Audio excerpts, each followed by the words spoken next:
नमस्कार, आप देख रहे हैं आज तक। आपके साथ मैं हूं सईद अंसारी। स्वागत है आपका दंगल। तो दंगल में आज बात हरियाणा की, जहां एक बयान से चुनावी माहौल में गर्मी पैदा हो गई।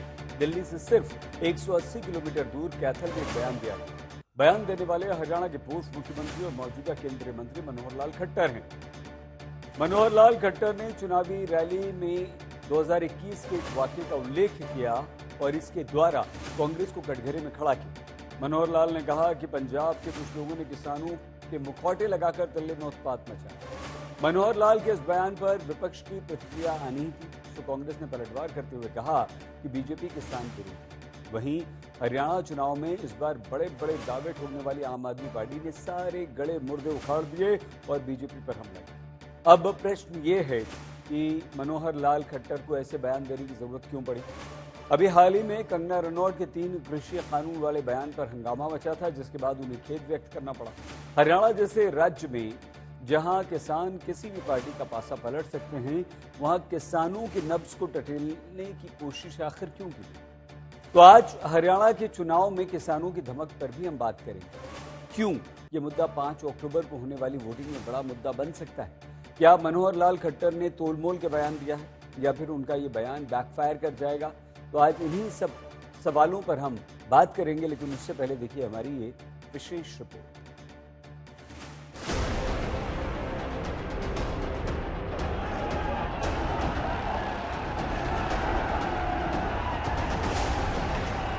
वो तारीख थी 26 जनवरी 2021, जब लाल किले की मर्यादा टूटी।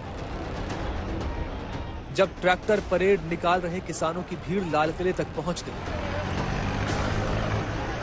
सिंघू बॉर्डर से आए और हिंसक भीड़ की शक्ल में लाठी डंडों से पुलिस कर्मियों पर हमला बोल दिया।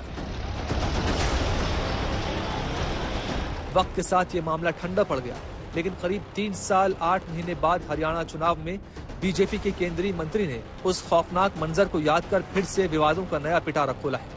कैथल जिले की गोहला विधानसभा में बीजेपी प्रत्याशी के लिए प्रचार करने आए मनोहर लाल ने इसके लिए पंजाब के कुछ लोगों को सीधे सीधे जिम्मेदार ठहराया। एक मुखौटा पहन करके, किसानों का मुखौटा पहन करके पंजाब के कुछ लोगों ने चढ़ाई करने शुरू कर दी। हमने 1 साल तक वो भी भुगता नहीं भुगता, लेकिन उसके पीछे मंशा क्या थी? सरकार को रास्ते किया जाए, कैसे सरकार को उखाड़ा जाए, हरियाणा सरकार को कैसे उखाड़ा जाए, केंद्र सरकार को कैसे उखाड़ा जाए। ये किसान नहीं थे। इस इलाके में मुझे इसलिए बताना पड़ रहा है, यहाँ बहुत लोग आपको इसमें भ्रम पैदा करेंगे। हम लोग इस देशभक्त, राष्ट्रभक्त समाज के लोग। मनोहर लाल के बयान यूं ही नहीं है। हरियाणा और पंजाब के किसानों में काफी फर्क है। वो इसी के जरिए सियासत की नई लकीर खींचना चाहते हैं। आपको बता दें, 1 नवंबर 1966 को पंजाब को विभाजित करके पंजाब और हरियाणा जैसे 2 राज्यों का गठन हुआ। हालांकि कांग्रेस ने मनोहर लाल के बयानों को किसानों का अपमान बता दिया। कांग्रेस के एक्स हैंडल पर एक पोस्ट में लिखा गया, हरियाणा के पूर्व सीएम और केंद्रीय मंत्री मनोहर लाल खट्टर ने कहा कि शंभू बॉर्डर पर जो बैठे हैं वो किसान नहीं है, उन्होंने बस किसानों का मुखौटा पहन रखा है। ये पहली बार नहीं है जब बीजेपी ने किसानों का अपमान किया है। राहुल गांधी जी की कमिटमेंट है किसानों के प्रति, और भाजपा की किसानों से कोई भाजपा का वास्ता नहीं है। हरियाणा विधानसभा चुनाव में ताल ठोक रही आम आदमी पार्टी ने भी सवाल उठाया है। इसमें कोई शक नहीं कि कंगना के बयान पर भी विवाद छिड़ गया था, लेकिन कंगना ने तुरंत अपने बयान को ठीक करते हुए खेद भी जताया था। तो देश के विकास में किसान जो है वो मेन हमारा एक पिलर ऑफ स्ट्रेंथ है। तो मैं चाहती हूँ कि वो खुद ऐसी अपील करे कि भाई हमारे जो 3 लॉज जो हमसे जो सिर्फ और सिर्फ कुछ एक राज्यों में जो है उन्होंने उसको लेकर जो है आपत्ति जताई थी, मुझे लगता है कि उनको मैं हाथ जोड़ के उनको विनती करती हूँ कि सब किसानों के हित को ध्यान में रखकर जो है वो लॉज जो है वापस मांगे। जब फार्मर्स लॉ प्रपोज हुए थे तो हम बहुत सारे लोगों ने जो है उनका समर्थन किया था, लेकिन बड़ी ही संवेदनशीलता से और सहानुभूति से हमारे माननीय प्रधानमंत्री जी ने वो लॉज जो थे वापस ले लिए थे। और ये हम सब कार्यकर्ताओं का कर्तव्य बनता है कि हम उनके शब्दों की गरिमा रखें। मुझे ये बात भी ध्यान रखनी होगी कि मैं अब एक कलाकार नहीं, भारतीय जनता पार्टी की कार्यकर्ता हूँ और मेरे ओपिनियंस अपने नहीं होने चाहिए, वो पार्टी का स्टैंड होना चाहिए। तो अगर मैंने अपने शब्दों से और अपनी सोच से किसी को डिसअपॉइंट किया है, मुझे खेद रहेगा। I take my words back. Kangana के बयान पर बीजेपी ने तुरंत पल्ला झाड़ दिया। कंगना को भी आगे आकर खेद जताना पड़ा। दरअसल हरियाणा की एक बड़ी आबादी खेती-बाड़ी से अपनी आजीविका कमाती है। ऐसे में बीजेपी नहीं चाहती कि चुनावों पर इस तरह के बयानों का कोई असर हो। किसान आंदोलन के दौरान हरियाणा में भी कृषि कानूनों का विरोध देखने को मिला था। ऐसे में मौजूदा समय में किसानों पर सवाल उठाने का खामियाजा बीजेपी नहीं उठाना चाहती है। इसलिए बीजेपी ने अपने मैनिफेस्टो में किसानों के लिए वादों का पिटारा खोल दिया और बीजेपी के दिग्गज नेता लगातार किसानों के मुद्दे पर कांग्रेस पर हमलावर हैं। कांग्रेस ने किसानों को भी हमेशा वोट बैंक के रूप में ही देखा है। कांग्रेस ने हमेशा किसानों को पानी के लिए तरसाया है, जबकि भाजपा उनकी समस्याओं का समाधान कर रही है। राहुल बाबा को अभी किसी एनजीओ ने पकड़ा दिया है कि एमएसपी बोलने से वोट मिल जाएंगे। राहुल बाबा, एमएसपी का फुल फॉर्म मालूम है क्या आपको? एमएसपी किसको कहते हैं मालूम है क्या? खरीफ का क्रॉप कौन सा है, रबी का कौन सा है, कुछ मालूम है क्या? किसानों का मुद्दा भावनात्मक है। अन्नदाताओं को निराश करके चुनाव जीतना टेढ़ी खीर की तरह है, खासकर हरियाणा जैसे राज्य में। इसके लिए बीजेपी हो या कांग्रेस या दूसरी पार्टियां सभी दिल खोलकर किसानों के पक्ष में वादे कर रहे हैं। लेकिन हरियाणा के पूर्व सीएम और मौजूदा केंद्रीय मंत्री मनोहर लाल के बयान का किसान क्या मतलब निकालता है, ये नतीजे वाले दिन यानी 8 अक्टूबर को ही पता चल सकेगा। फिलहाल तो सियासी रण में इसकी चर्चा तेज है। आज तक ब्यूरो। हमारे साथ इस समय सिद्धार्थ यादव जी, अखिल चौधरी जी, प्रियंका कक्कड़ जी, प्रतीक सोम जी, चौधरी राम कुमार वालिया जी मौजूद हैं। आप सभी को नमस्कार, बहुत स्वागत आप सभी का। सिद्धार्थ जी, एक लंबा किसान आंदोलन, प्रधानमंत्री नरेंद्र मोदी ने तीनों कृषि कानून वापस लिए, किसानों से माफी मांगी। इतना सब होने के बाद भी किसान जो है, आपको लगता है कि कहीं ना कहीं आपका पीछा नहीं छोड़ रहे? और मनोहर लाल खट्टर अगर ये कहते हैं कि कुछ लोग मुखौटे लगाकर आ गए थे, वो लोग कौन थे? और क्या आपको लगता है कि किसानों का मुद्दा इस बार हरियाणा में आपके लिए काफी कठिन सिद्धार्थ जी होने वाला है? देखिए सईद जी, ये बड़ी दयनीय स्थिति है पूरे विपक्ष की कि 10 साल का सुशासन चलने के बाद आज पूरा विपक्ष चुनाव में 2 दिन पहले कुछ बयान जिनका खंडन हो चुका, जिन पर खेद व्यक्त किया जा चुका है, वो उनको लेकर के चुनाव लड़ना चाहता है। क्योंकि 10 साल में भारतीय जनता पार्टी ने किसानों के लिए जो किया, हरियाणा का एक एक किसान भारतीय जनता पार्टी के साथ कंधे से कंधा मिलाकर के खड़ा है और वो इनको आंख में आंख डाल करके कह रहा है, क्योंकि उनको याद है किस प्रकार से 10 साल में हुड्डा जी के शासन में किसानों के साथ अन्याय हुआ था, उन पर प्रताड़ना हुई थी। इसलिए ऐसे में मैं मानता हूं कि कांग्रेस पार्टी और पूरे विपक्ष को कहीं ना कहीं अंतर मन में झांकना चाहिए और उनको यह कहना चाहिए कि सोचना चाहिए कि हम क्या बात कहने का काम कर रहे हैं। अब बयानों की बात हो रही है तो 2-3 बयान की मैं बात करना चाहूंगा। चलते चुनाव में सईद जी देखिए क्या बयान कांग्रेस पार्टी के प्रत्याशियों की तरफ से दिए जा रहे हैं। असंध में इनके प्रत्याशी कहते हैं कि अगर हमारी सरकार बनेगी तो हम पहले अपना घर भरने का ही तो काम करेंगे, और क्या काम करेंगे। इनके एनआईटी के प्रत्याशी कहते हैं 50-50 वोट पर मैं 1 नौकरी देने का काम करूंगा। अभी इनके फरीदाबाद के प्रत्याशी लखन सिंह, उनका बयान आया है हाल ही में और वो कह रहे हैं कि अगर ज्यादा बोलोगे तो पेंशन कटवा दूंगा, चुप होके बैठ जाओ। ये जो मॉडल था कांग्रेस पार्टी का, प्रताड़ना का, तुष्टीकरण का, एक क्षेत्र में सब कुछ देने का, एक जाति के अतिरिक्त सबके साथ अन्याय करने का, दलितों को, पिछड़ों को, वंचितों को, उनको प्रताड़ित करने का, ये तो कुमारी शैलजा जी के बयानों से भी निकल करके आ रहा है। कुमारी शैलजा जी कह तो रही हैं कि मुझे खामियाजा भुगतना पड़ा, मैंने मुख्यमंत्री की दावेदारी कर दी। आज ही कुमारी शैलजा जी का एक और बयान निकल करके आ रहा है कि दिल तो बड़ा है पर दिल दुखता तो है। सईद जी, मैं मानता हूं कि हरियाणा की जनता ये भूलेगी नहीं। हरियाणा की जनता को याद है किस प्रकार से हरियाणा के अंदर दलितों के साथ अत्याचार होता था। और ये मैं नहीं कह रहा, ये 2013 की रिपोर्ट है। यह अखबार में छपता था कि हर 18वें मिनट में होता है दलितों के साथ अत्याचार।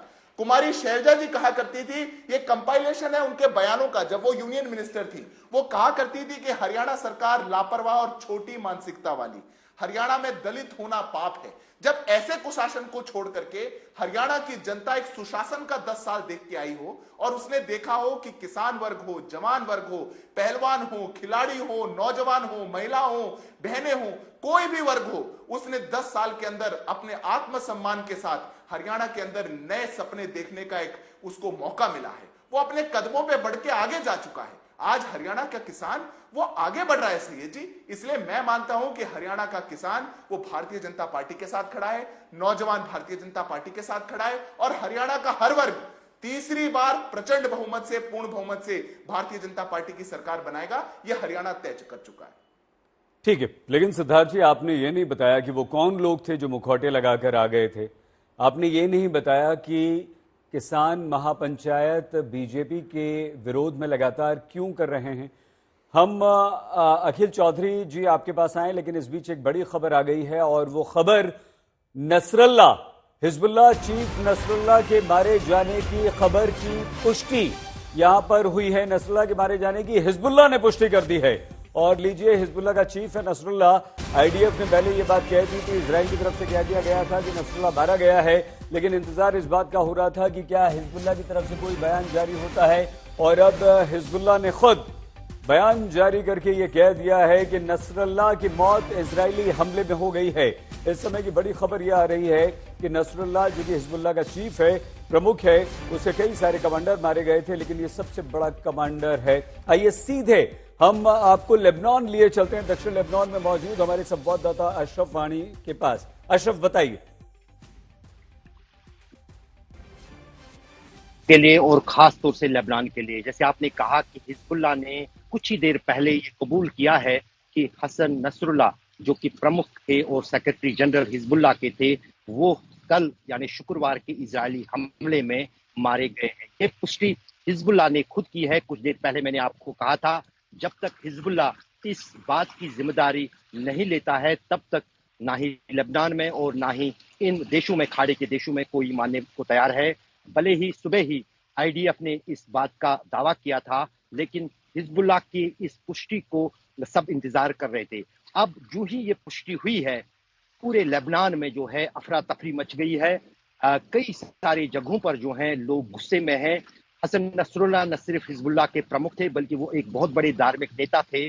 अपने सपोर्टर्स के बीच में हिजबुल्लाह के लड़ाकों के साथ साथ हजारों की तादाद में हसन नसरुल्लाह के जनाजे में शामिल होने के लिए लोग पूरे लेबनान से बीरूत की ओर रुख कर रहे हैं। जाहिर है लॉ एंड ऑर्डर की परेशानियां इस देश में हो जाएंगी, लोगों को गुस्सा होगा, यहाँ पर गृह युद्ध की स्थिति बन सकती है। ये मैं आपको दावा से कह रहा हूँ कि जिस अंदाज से हसन नसरुल्लाह की पॉपुलरिटी लेबनान में है, खासतौर से उसके समर्थकों के बीच में और हिजबुल्लाह के बीच में, तो जाहिर है कि इससे बहुत कुछ परिस्थितियां आने वाले कुछ घंटों के दौरान और दिनों के दौरान पूरे खाड़ी देशों में बदल सकती है। लेकिन कहीं ना कहीं बहुत बड़ी ग्लोबल न्यूज़ है ये कि हसन नसरुल्लाह जो हैं वो मारे गए हैं और हिजबुल्लाह ने इस खबर को जो है उसकी पुष्टि की है। बहुत धन्यवाद आपका अशरफ। अशरफ वाणी दक्षिण लेबनान से जांबाज रिपोर्टिंग कर रहे हैं, आज तक के संवाददाता। और हिजबुल्लाह ने खुद इस बात की पुष्टि कर दी कि उनका प्रमुख नसरुल्लाह इजराइल के हमले में मारा गया है। एक बार फिर से हम लौटते हैं। हम हरियाणा चुनाव के मद्देनजर किसानों के मुद्दे पर बात कर रहे हैं। सिद्धार्थ यादव जी ने अपना पक्ष रखा है। अखिल जी, आपको लगता है किसानों की ये जो नाराजगी बीजेपी के प्रति थी और लगातार जो आंदोलन चलते रहे थे, जो महापंचायतें हो रही थी, उसका फायदा सीधे सीधे आपको मिल जाएगा?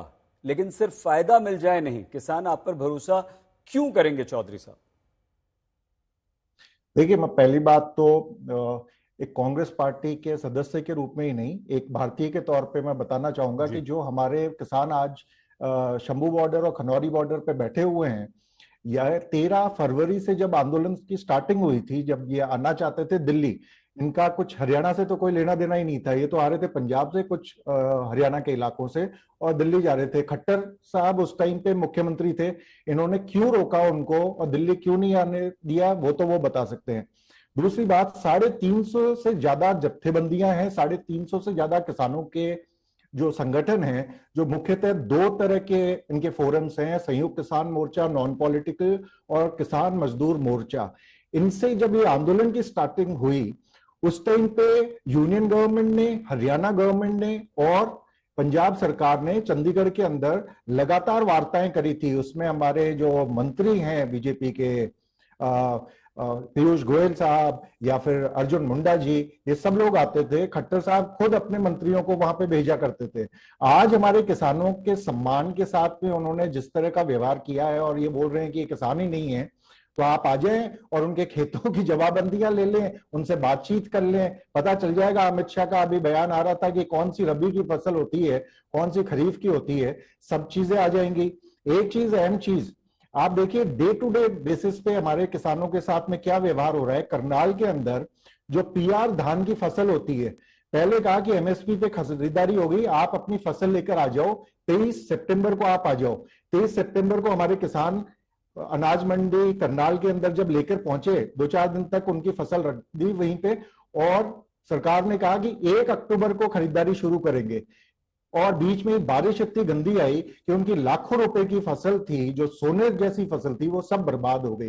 ये कहने का मतलब ये है कि जो एक व्यवहार रहा है भारतीय जनता पार्टी का किसानों के ऊपर, चाहे मजदूरों के ऊपर, दलितों के ऊपर, महिलाओं के ऊपर, तो हरियाणा की जनता ने बहुत लंबे समय तक ये देखा है। और 10 साल के इनके कुशासन के बाद में एक एक स्थिति क्लियर है। अगर इतना ही अच्छा काम होता खट्टर साहब का, तो चुनाव से 5 महीने पहले, 6 महीने पहले उनको मुख्यमंत्री की गद्दी से हटाया नहीं जाता।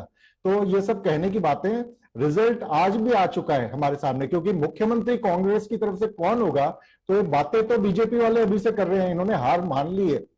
किसान ही हमारे साथ में नहीं है, हमारे साथ में सभी तबके हैं जिन तबकों में भारतीय जनता पार्टी का कुशासन देखा है। बहुत धन्यवाद आपका अखिल जी। प्रियंका जी, आपके नेता केजरीवाल ये कहते हैं कि हमारे बिना हरियाणा में सरकार नहीं बनेगी। आप अपने आप को किंग मेकर की भूमिका में यहां पर देख रही हैं, इसमें किसान कितना बड़ा फैक्टर है और क्यों? सभी को नमस्ते सैयद अंसारी जी। किसान एक बहुत बड़ा फैक्टर है, उसको आप इग्नोर नहीं कर सकते, क्योंकि वो हमारे देश के अन्नदाता हैं। वो नहीं होते तो आपके और मेरे प्लेट में आज ब्रेड और रोटी नहीं होती। अब आपने भाजपा की बड़ी बड़ी बातें सुनी, पर ये वही भाजपा है जिन्होंने किसानों को दिल्ली आने से रोका, बड़े बड़े कीले गाड़ दिए, कंक्रीट की दीवारें खड़ी कर दी। वही किसान आज भाजपा का बहिष्कार कर रहे हैं, इनको अपने गांव आने से रोक रहे हैं। बड़ी बड़ी बातें करती सिद्धार्थ जी ने, ये नहीं बताया कि किसान के ऊपर डेट 2014 में 9.6 लाख करोड़ था, जो डेट आज 2023 तक का बता रही हूँ करीब 23.44 लाख करोड़ हो गया है। ये भी नहीं बताया उन्होंने कि प्रधानमंत्री मोदी ने कहा था कि 2022 तक किसानों की आयु दुगनी कर देंगे, पर वो हुआ नहीं। आप ऐसे देखें कि अभी इनके नेता किसानों को क्या बुलाते हैं, बलात्कारी, हत्यारा, फिर बहुत अपशब्द यूज करते हैं जो मैं लेना भी नहीं चाहती। बार बार अपने आप को डिस्टेंस कर लेंगे बस ऐसी स्टेटमेंट से, क्या ये ठीक है? ये बार बार मैं अभी कुछ गलत बोल देती हूँ सिद्धार्थ जी को, उनकी पार्टी को, और उसके बाद डिस्टेंस कर लूंगी और रोज यही करूंगी तो चलेगा क्या? आप मुझे टोकेंगे तो क्यों किसान इनको किसी भी लिए वोट देगा? इस बार कोई किसान इनको वोट नहीं देने वाला इस बार। ठीक है प्रियंका जी। प्रतीक जी, किसान एक महत्वपूर्ण मुद्दा इस बार के हरियाणा विधानसभा चुनाव में, और बीजेपी से उसकी नाराजगी गाहे बगाहे दिखाई दे ही रही। आप साथी थे, अलग हुए, अगर किसान आप पर भरोसा करेगा तो अब क्यों करेगा?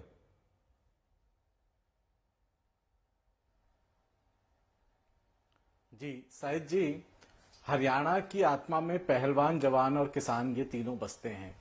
आप आज किसानों के मुद्दे पे बात कर रहे हैं। दोनों राष्ट्रीय पार्टी के बारे में मैं बताना चाहता हूं कि किसानों के मुद्दों पे इन्होंने क्या किया। जो किसान के बिल आए, जो कृषि कानून आए, उसके ऊपर हरियाणा की बीजेपी ने जिस तरह से किसानों को रोका गया, इनके ऊपर लाठीचार्ज करी गई, वो आज उससे सब वाकिफ है। आज कांग्रेस जो इतने बड़े बड़े बोल रही हैं, हमें थोड़ा सा इतिहास के पन्नों में भी जाना चाहिए।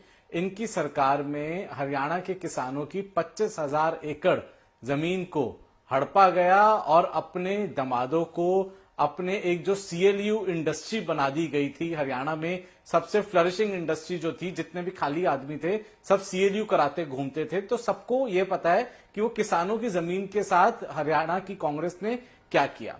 जो पहलवानों की बात है, पहलवानों की बात में आज हरियाणा को हमारा राष्ट्रीय धरोहर है, जो हमारा गौरव है, उन सबसे ज्यादा अच्छे लगने लगे ब्रजभूषण शरण सिंह। और बाद में उनका मोह भंग हुआ जब उनको लगा कि हाँ, जनता पहलवानों के साथ है, क्योंकि वो शायद सही है।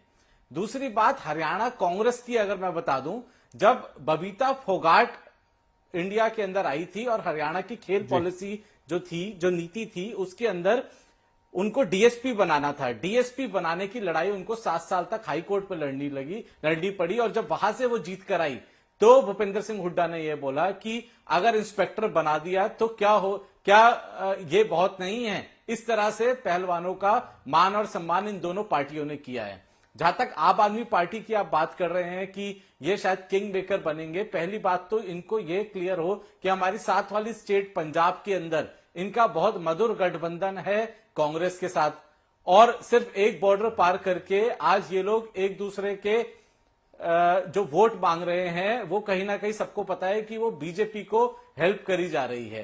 तो कांग्रेस और बीजेपी और आम आदमी पार्टी, ये तीनों हरियाणा के अंदर सर्टेनली विकल्प नहीं है। सबको पता है अगर पॉलिटिकल लीडरशिप आज और आने वाले 40 साल तक हरियाणा की किसी के पास है तो वो दुष्यंत चौटाला के पास है। अब हमने किसानों के लिए क्या किया, हमने जवानों के लिए क्या किया और पहलवानों के लिए क्या किया। आज विनेश फोगाट हमारी बहन है, वो जुलाना से चुनाव लड़ रही है। जब विनेश ने अपना करियर शुरू किया था तो उनकी नी में इंजरी आई थी। पहली ऑर्गेनाइजेशन थी इंडियन नेशनल स्टूडेंट ऑर्गेनाइजेशन, जिसने क्राउड फंडिंग आजकल जो कहते हैं, हमारे गांव देहात में बोलते हैं कि सब लोगों ने पैसा मिलाकर 10 लाख रुपए इकट्ठा किया था। इंडियन नेशनल स्टूडेंट ऑर्गेनाइजेशन ने विनेश हमारी बहन को दिया था। ठीक है, उनका मान सम्मान है, वो कांग्रेस से चुनाव लड़ रही है, लेकिन हम जो हमारे पहलवान हैं उनकी हम बहुत इज्जत करते हैं। जो जवान हैं, आप इंदिरा गांधी जी के टाइम से लेकर चलिए, बेरोजगारी का शब्द का राजनीतिकरण किया गया। दुष्यंत चौटाला जब सत्ता में आए उससे पहले एक वादा किया था कि इस शब्द का मैं सॉल्यूशन लेकर आऊंगा। आने के बाद 75% रोजगार अधिनियम लेकर आए, कैबिनेट में लड़ाई लड़ी, विधानसभा में लड़ाई लड़ी, गवर्नर से पास कराया, प्रेसिडेंट का एसेंट लेकर आए। आप एक भी साइज जी, आप तो इतने पॉलिटिकल लोगों से बात करते हैं, एक पॉलिटिकल लीडर बताइए जो इसका सॉल्यूशन लेकर आया हो। जो हमारे किसानों की बात है, आपके चैनल पे मैंने कई बार कोट किया है, Dushyant Chautala was the first political leader जिन्होंने बोला कि अगर हरियाणा से MSP डिसकंटिन्यू हुआ तो मैं सबसे पहले अपना रेजिग्नेशन दूंगा। रिकॉर्ड पे है, दिसंबर 2020 की भी ये रिकॉर्ड है, I will resign if MSP is discontinued. अगर हम सत्ता में रहे तो हम रक्षक बनकर रहे।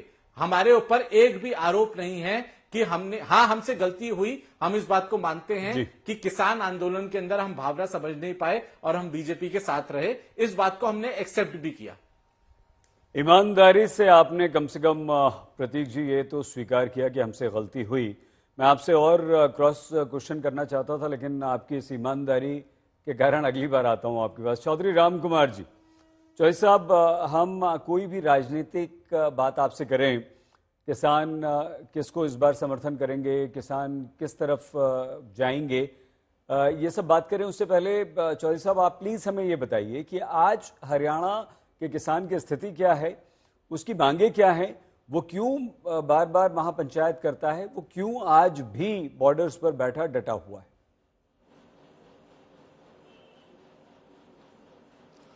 देखिए, पहली बात तो ये है कि जो आपने कहा है कि खट्टर जी ने एक बयान दिया है कि वो कुछ किसानों के भेष में कुछ और दूसरे लोग भी बैठे हैं जी।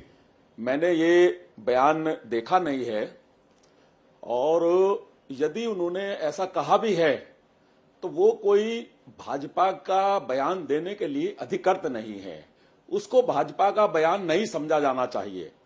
आपने देखा होगा कि कुछ दिन पहले कंगना रनौत जी ने भी किसानों के बारे में कुछ कहा था। हमारी यूनियन ने, मैंने उसका खंडन किया था और हमने पत्र भी लिखा था भाजपा के अध्यक्ष को कि इनके खिलाफ कार्रवाई की जानी चाहिए। ये कोई अधिकृत नहीं है इस तरह का बयान देने के लिए। तो पहली बात तो यह है कि मैं जो खट्टर जी ने कहा है, हालांकि मैंने उनका बयान पढ़ा नहीं है, देखा नहीं है, उन्होंने क्या कहा है, किसी परिप्रेक्ष्य में कहा है, तो मैं उसका समर्थन नहीं करता हूं। अगर उन्होंने कहा है तो गलत कहा है। लेकिन जहां तक किसानों की बात है, हरियाणा का किसान हो या कहीं का भी किसान हो, जो पढ़ा लिखा किसान है वो ये समझ रहा है कि जो आज माननीय प्रधानमंत्री जी किसानों के लिए चिंतित हैं और किसानों के लिए योजनाएं बना रहे हैं। और आपने देखा होगा कि प्रधानमंत्री जी ने जिस प्रकार पहला दिन अपना प्रधानमंत्री का चार्ज लिया और पहले दिन उन्होंने किसानों की सम्मान निधि की फाइल को साइन करने का काम किया, तो इसका मतलब सीधा सा है कि जो केंद्र की सरकार है वो किसानों के प्रति सोच रही है, विचार रही है, किसानों को आगे बढ़ाने का काम कर रही है। तो मैं हरियाणा के किसानों से भी कहना चाहता हूं कि आप इन बयानबाजी पर मत जाइए, कौन आदमी क्या कह रहा है, क्या नहीं कह रहा है, क्योंकि वो अधिकृत नहीं है। ना तो वो सरकार से अधिकृत है इस तरह का बयान देने के लिए, ना वो भाजपा से अधिकृत है। तो वो उनका व्यक्तिगत बयान है, उस बात के लिए वो जाने। लेकिन जहां तक प्रधानमंत्री जी की बात है, सरकार की बात है, सरकार किसानों का अच्छा काम कर रही है। और हमने पहले भी समर्थन किया था, जो तीनों कृषि कानून थे वो भी किसानों के लिए बहुत बेहतर थे। इंडियन किसान यूनियन ने उसका समर्थन किया था, लेकिन चलिए वो वापस ले लिए, लोगों को पसंद नहीं आए। लेकिन मैं हरियाणा के किसानों से कहना चाहता हूं कि वो प्रधानमंत्री जी की भावना को समझे और जो भाजपा की सरकार है उसको समझे। और जहां तक मेरा मानना है, हरियाणा के ज्यादातर किसान सरकार का समर्थन कर रहे हैं, भाजपा का समर्थन कर रहे हैं। वो किसी के बहकावे में आने वाले नहीं है। इस तरह के बयानबाजी में ना कोई असर पड़ेगा चुनाव में, और ना ही इस तरह की बयानबाजी की जानी चाहिए। मैं इसका खंडन भी करता हूं बयान का। चौधरी साहब, आपने किसानों को ढेर सारी सलाह दे दी, लेकिन चौधरी साहब ये कैसे हो सकता है, पूर्व मुख्यमंत्री हैं, बड़े नेता हैं, आपके केंद्रीय मंत्री हैं, और वो उनका निजी बयान कैसे हो सकता है चौधरी साहब? और निजी बयान भी हो तो हैं तो बीजेपी के ही नेता ना, इसी हरियाणा के मुख्यमंत्री थे ना सर कुछ समय पहले तक, तो उसका असर कैसे नहीं होगा? और कैसे वो ये कह सकते हैं? ये तो सिद्धार्थ जी को भी बताना चाहिए। सिद्धार्थ जी ने पिछली बार पहले जब उन्होंने अपने संबोधन में इस बात को कहा नहीं था, सभी फसलों पर एमएसपी, फसलें जो है वो एमएसपी पर खरीदेगी हरियाणा की सरकार, और नायब सेनी ने चुनाव से पहले किसानों के कर्ज माफ करने वाली एक योजना को लागू किया था। सिद्धार्थ जी, आपको लगता है कि किसानों का गुस्सा आपकी इन दो बातों से, आपकी सरकार के इन दो निर्णयों से दूर होगा? देखिए सैयद जी, मात्र ये दो निर्णय नहीं है और मात्र वादे नहीं है। सभी फसलों पर एमएसपी, सभी 24 फसलों पर एमएसपी हमारी सरकार ने एक कलम से फैसला लेते हुए करके दिखाया और मैनिफेस्टो में फिर भी रखा कि हम आगे भी करेंगे। कांग्रेस पार्टी ने और किसी विपक्षी दल ने नहीं रखा, वो बात अलग है, पर हम सभी फसलों पर एमएसपी देंगे। भारतीय जनता पार्टी ने करके भी दिखाया और हमारा वादा भी है। पर किसानों के लिए हमने और भी बहुत कुछ किया है। हमने हरियाणा के अंदर किसान सम्मान निधि से 18 लाख से ऊपर किसानों को, 18 लाख से ऊपर किसानों को फायदा मिला है। हमारे हरियाणा में, मैं खुद हरियाणा से आता हूं सैयद जी, बहुत से क्षेत्र ऐसे थे जहां पानी नहीं पहुंचता था। मैं दक्षिण हरियाणा से आता हूं, हमारे बहुत से गांव ऐसे थे जहां पानी नहीं पहुंचता था। आज अगर 1,80,000 हेक्टेयर पे लगभग इन पिछले 10 वर्षों में पानी पहली बार पहुंच पाया उन खेतों के अंदर, तो वो हमारी सरकार के कारण पहुंच पाया। बहुत लंबे समय से नहरें खुदी हुई थी, पानी ही नहीं आता था, क्योंकि जो पहले की सरकारें रही वो एक क्षेत्र विशेष की सरकार रही। कभी उन्होंने दक्षिण हरियाणा की तरफ, हरियाणा के और हिस्सों की तरफ देखा ही नहीं। पर अगर समावेशी विकास करने का मॉडल किसी ने सामने रखा, बिना खर्ची पर्ची का सबको साथ लेने का मॉडल किसी ने रखा, तो वो हमने रखा। और उसके अलावा माफी के साथ आपको रोक रहा हूं सिद्धार्थ जी, एक मिनट रुकिए ना। किसानों के लिए सिद्धार्थ जी एक सेकंड, अच्छा पूरी कीजिए बात पूरी कीजिए। 10 सेकंड ले रहा हूं सैयद जी। क्या होता है, कई बार तुलना की बड़ी आवश्यकता हो जाती है। हरियाणा के अंदर प्रदेश की जनता के पास दो विकल्प हैं, 10 साल की हुड्डा सरकार और 10 साल की भारतीय जनता पार्टी की सरकार। जब हरियाणा में मुआवजा दिया जाता था, हुड्डा जी ने 2 रुपए, 3 रुपए, 4 रुपए के चेक बांटे हैं। ₹2 का चेक आप किसान को देकर के अपमानित करने का काम करते थे।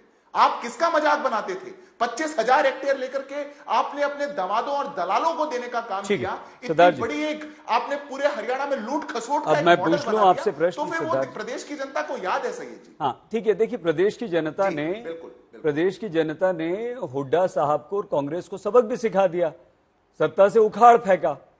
लेकिन सिद्धार्थ जी 10 साल तो आपकी भी सरकार रही ना, मानेंगे आप? 133 करोड़ 55 लाख का कर्ज हरियाणा में किसानों पर था आपकी सरकार के दौरान, माफ किया आपकी सरकार ने, बहुत अच्छी बात है, चुनाव से ठीक पहले। ये कर्ज हो कैसे गया? और दूसरा प्रश्न देखिए, आप खट्टर जी की बात पे बिल्कुल प्रतिक्रिया सिद्धार्थ भाई नहीं दे रहे हैं और आप ये नहीं बता रहे हैं कि तीनों कृषि कानून वापस लेने के बाद, कर्ज माफ कर देने के बाद, हर फसल एमएसपी पर खरीदने की घोषणा के बाद, निर्णय के बाद भी किसान क्यों आज आंदोलन कर रहे हैं, क्यों महापंचायत कर रहे हैं, क्यों आपके खिलाफ हैं? जल्दी से 30 सेकंड में मैं अखिल जी के पास आता हूं। फिर मैं 30 सेकंड में तीनों बातों का जवाब देता हूं। मैं पहले 1 मिनट ले लीजिए, आप हो नहीं पाएगा 30 सेकंड दे देता हूं। उन्होंने जो बयान दिया वो मैं 1 मिनट में सुना देता हूं। उन्होंने जो बयान दिया, उन्होंने ये कहा था कि किसानों के बीच में कुछ लोग और बैठे हैं, उसका उन्होंने उल्लेख किया। वो उन्होंने वहां पर किसान बैठे हैं, इस पर कोई डिस्प्यूट, क्या उनको कुछ अपमानित करना, ऐसा कोई बयान नहीं था। कोई और बयान आया, उसका तो खंडन भी हो चुका, खेद भी व्यक्त हो चुका।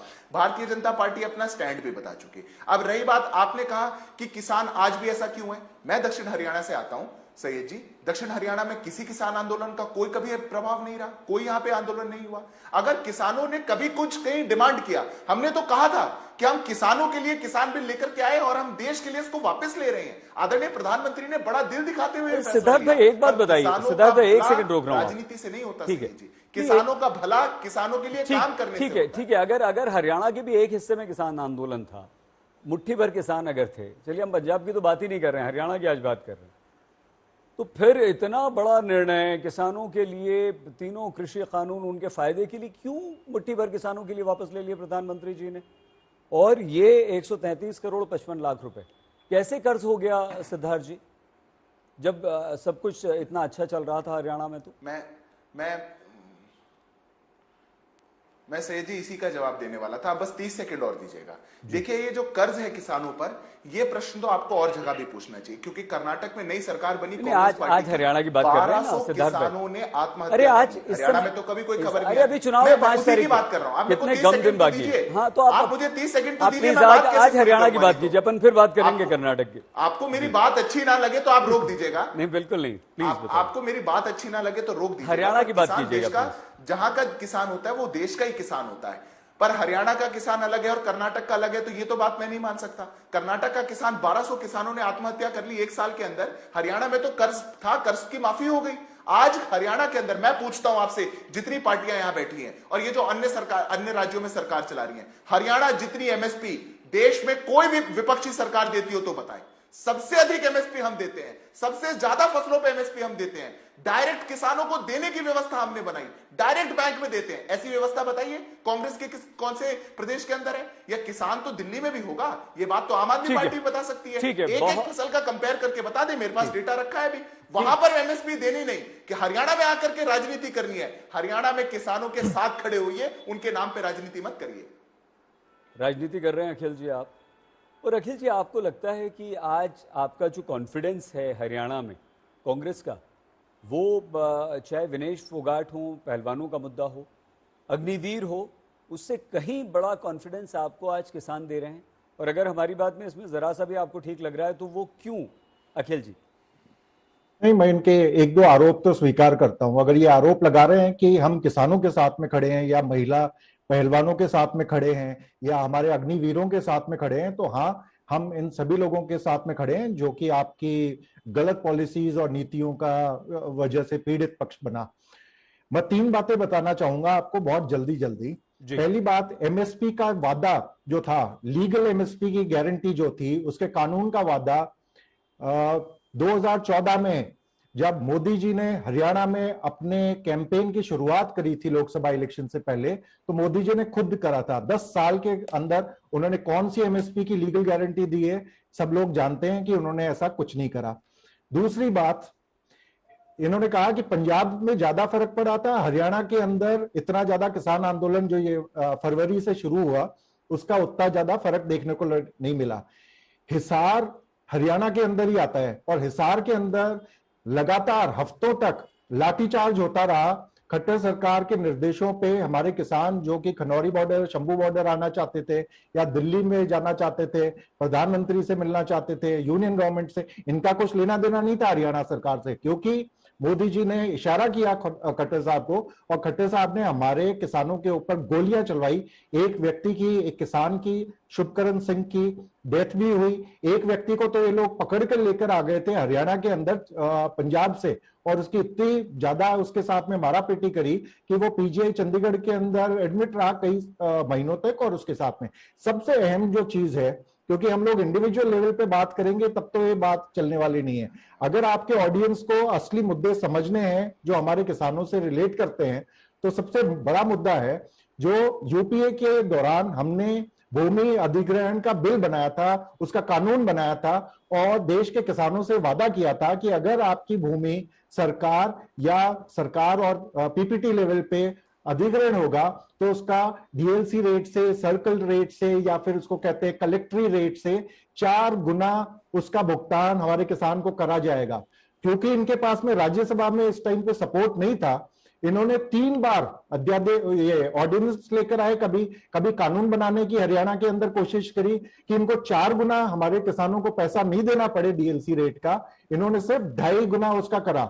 ये सभी किसान जो हमारे हरियाणा के उनको पता है और ये कर्नाटक का मुद्दा नहीं है, ना केरल का है, ना कोई कश्मीर का है, ये हरियाणा का मुद्दा है। इसका जवाब भाजपा को भी देना चाहिए और भाजपा के पक्ष में बोलने वाले सभी तमाम जो दल हैं उनको भी देना चाहिए कि इस तरह का विश्वासघात हमारे किसानों के साथ में क्यों किया गया इनके जरिए। और आज जब चुनाव आ गए हैं, जब किसानों ने फैसला कर दिया है कि कांग्रेस की पॉलिसीज को देखते हुए उनको कांग्रेस को वोट देना है, भाजपा को हराना है, तो ये उलझुल तर्कबाजी कर रहे हैं और ये सब चीजें चल रही हैं। ठीक है प्रियंका जी, किसान आयोग बनाने का वादा कांग्रेस ने अपनी घोषणा पत्र में किया है और सिद्धार्थ जी ने तो इतनी सारी योजनाएं बताई दी। सबसे बड़ी बात है कर्ज माफी और हर फसल को एमएसपी पर खरीदना, ये बीजेपी ने एक नया दांव चल दिया। इसके अलावा देखिए किसानों को यहाँ पर 100 वर्ग गज का एक प्लॉट देने का वादा भी कर दिया गया है। एमएसपी की गारंटी तो किसान और राहुल गांधी लगातार हरियाणा के किसानों को, वो लोग अखिल चौधरी जी और सभी लोग कह रहे हैं, तो ऐसे में आपको नहीं लगता कि आप यहाँ पर पिछड़ रही हैं? और विशेषकर हम किसानों के लिए बात करें तो आपकी क्या योजना है? देखिए, जो हमें डिफरेंशिएट करता है सैयद जी सबसे, वो यही है कि बाकी सब वादे करते हैं, वादों का क्या, निभाते सिर्फ अरविंद केजरीवाल जी, सिर्फ उन्हीं की गारंटी होती है। आप अब भी देखें, मैं देख रही थी कितना हरियाणा गवर्नमेंट बजट एलोकेट करती है एग्रीकल्चर को।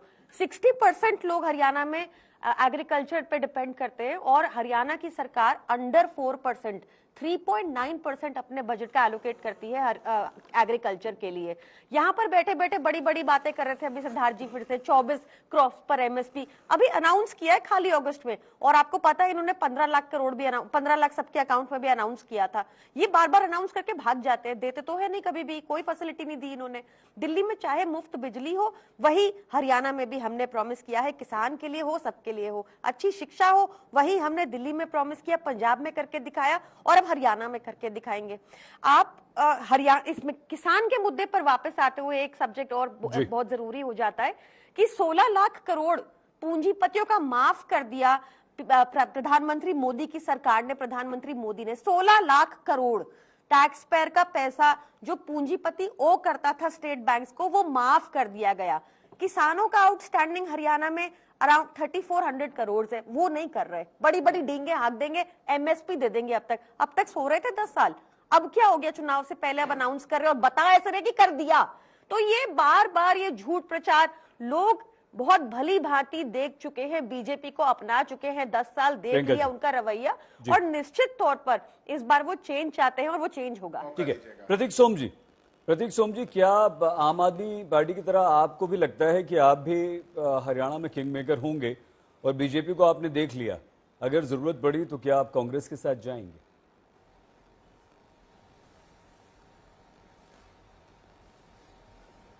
देखिए, बीजेपी और कांग्रेस, मेरे को लगता है कि जो आज चुनाव लड़ रहे हैं वो पार्टी के अंदर कौन सा नेता शीर्ष पे आएगा उसकी लड़ाई ज्यादा हो रही है, उससे ज्यादा कि लोगों की जो लड़ाई लड़ी जानी है। जहां तक हमारी बात है, देखिए हम अपने गढ़ में मजबूत है, हम मेहनत से काम कर रहे हैं, रिजल्ट चाहे कुछ भी आए सैयद जी, लेकिन हम एक चीज कह चुके हैं कि बीजेपी के लिए तो फॉर श्योर हमने बोला है कि हमारा एक पॉलिटिकल मिस्टेक था बीजेपी को सपोर्ट करना और कोalition में आना। मैंने पहली स्टेटमेंट में भी इस चीज को एक्सेप्ट किया। और आज आप देखिए, मैं अभी आपकी फोटो ही इस पे देख रहा हूं जो चल रही है, भाजपा भी पूरी कांग्रेस में ही है। आप प्रधानमंत्री मोदी जी के पीछे देखिए, कुलदीप बिश्नोई जी खड़े हैं, अशोक तंवर जी खड़े हैं, किरण चौधरी जी राज्यसभा से चली गई हैं। तो आज इनकी जो लीडरशिप है उसके अंदर भी आपको आधी से ज्यादा कांग्रेस की लीडरशिप दिख रही है। आम आदमी पार्टी की जो बात है, मैं आपको एक बात बता दूं सैयद जी, हरियाणा का वोटर बहुत अलग है। वो फ्री की रेवड़ियां, फ्री बिजली पानी इस झांसे में नहीं आना चाहता। मेरी जितना ग्राउंड पे लोगों से बात हुई है, लोग इस बात से नफरत करते हैं। अगर उनकी कोई रिश्तेदारी थोड़ी बहुत दिल्ली में भी है तो उनको पता है दिल्ली का जो खस्ता हाल है, वहां की टूटी सड़कें, प्रदूषण और जी। तो मैं आपको ये बात बोलना चाहता हूं कि जननायक जनता पार्टी अपना जन संकल्प जो लेकर आई है उसके ऊपर लड़ रही है। और हम जब सरकार में आएंगे तो राष्ट्रीय पार्टी कौन सी होगी ये आज मैं नहीं कह सकता कौन हमें सपोर्ट करेगी, लेकिन हमको सपोर्ट हरियाणा के लोगों का चाहिए, वो हम लेकर आएंगे। चौधरी साहब, राम कुमार जी, चौधरी साहब आप तो इंडियन किसान यूनियन के प्रेसिडेंट भी हैं सर। हम एक बार फिर से, पिछली बार भी हमने आपसे समझना चाहा था, आप तो किसानों की बात बताइए सर। ये लोग चुनाव लड़ रहे हैं, ठीक है लड़ने दीजिए, कांग्रेस, बीजेपी, आम आदमी पार्टी, जेजेपी को, लेकिन आज हरियाणा का किसान सर चाहता क्या है और उसकी कमियां क्या हैं, उसकी परेशानियां क्या हैं? देखिए, हरियाणा में लगभग सबसे ज्यादा यदि देश में कोई खुशहाल किसान है तो वो हरियाणा में है। और जितनी तरक्की हरियाणा में हुई है, निरंतर हो रही है। और जहां तक किसान की बात है, किसान की जो समस्याएं हैं, जो मूलभूत किसान की समस्याएं हैं, जिसको उठाया जाना चाहिए, कि जैसे बिजली का मामला है कि जहां पर बिजली नहीं आ रही, वैसे तो हरियाणा में बहुत ज्यादा बिजली आ रही है। यदि कहीं किसी के बढ़े हुए बिजली के बिल आ रहे हैं, उसकी समस्या है, उसको सरकार को देखना चाहिए, आश्वासन देना चाहिए कि उसको हम ठीक करेंगे। कहीं बिजली का ट्रांसफार्मर लगना है, कहीं सड़क यदि नहीं है, सड़कों की समस्या है, उसको देखना चाहिए सरकार को। मैं आपको माफी के साथ रोक रहा हूं चौधरी साहब, इसका मतलब ये हुआ आपकी बात से समझ में ये आ रहा है, हाँ या नहीं में जवाब दीजिए। समय समाप्त हो गया, आगे फिर आपसे बात करेंगे कि हरियाणा में बहुत छोटी मोटी परेशानियां हैं, बिजली का बिल ज्यादा आ गया, ट्रांसफार्मर नहीं है, ये नहीं है, मतलब कोई बड़ी परेशानी किसान को नहीं है जी, यही कहना चाह रहे हैं सर आप? कोई बड़ी परेशानी नहीं है, बिल्कुल बिल्कुल निश्चित तौर पर। सिद्धार्थ यादव जी, अखिल चौधरी जी, प्रियंका कक्कड़ जी, प्रतीक सोम जी, चौधरी राम कुमार वाली जी, बहुत धन्यवाद आप सभी का हमारे इस कार्यक्रम में शामिल होने के लिए। तो हरियाणा चुनाव में किसान इस बार बहुत महत्वपूर्ण मुद्दा रहेगा, बिल्कुल अग्निवीर और युवा पहलवानों के साथ साथ। इस बुलेटिन में फिलहाल इतना ही। आप प्लीज अपना बहुत ख्याल रखिएगा, देखते रहिए